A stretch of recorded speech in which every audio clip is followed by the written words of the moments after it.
Ой, блядь.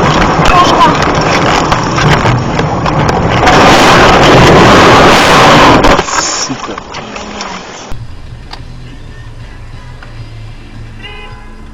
Опа.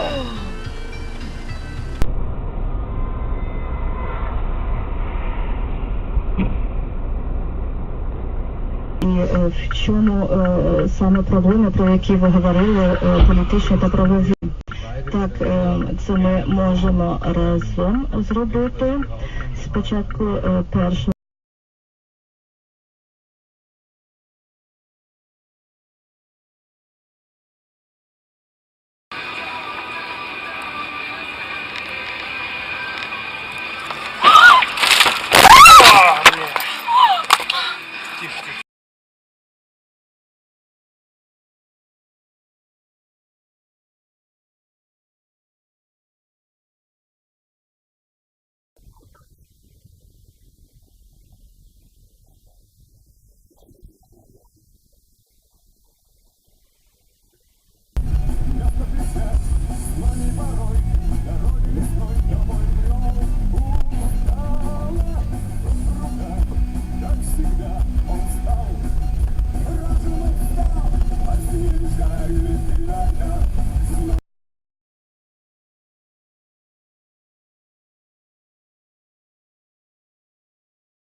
Я вооруженно нельзя. Вот погулять, да, конечно, возьми.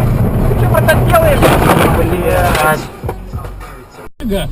Что она с 12 лет воспитывалась отцом, отсюда любовь к музыке, в основном старой, люблю горные лыжи. И дальше Ольга продолжает. Будете смеяться, играю в футбол. Я люблю горы, настоящую природу, свежий воздух, мне нравится горнолыжный спорт.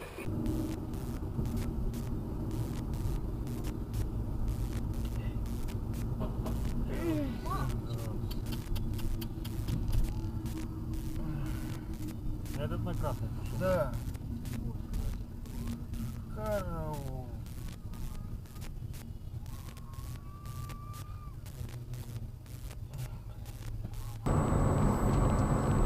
То есть там же, смотри, система какая, вот надо что-то быть. Вау.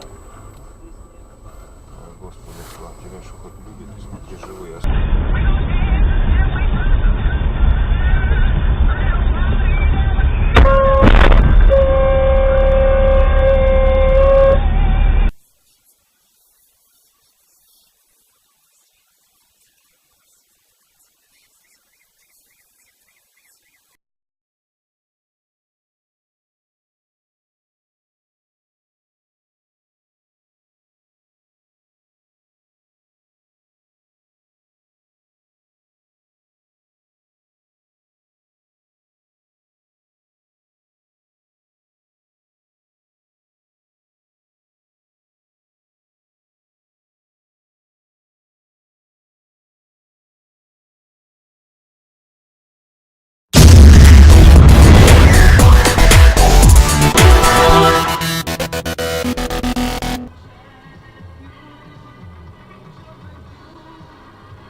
блядь,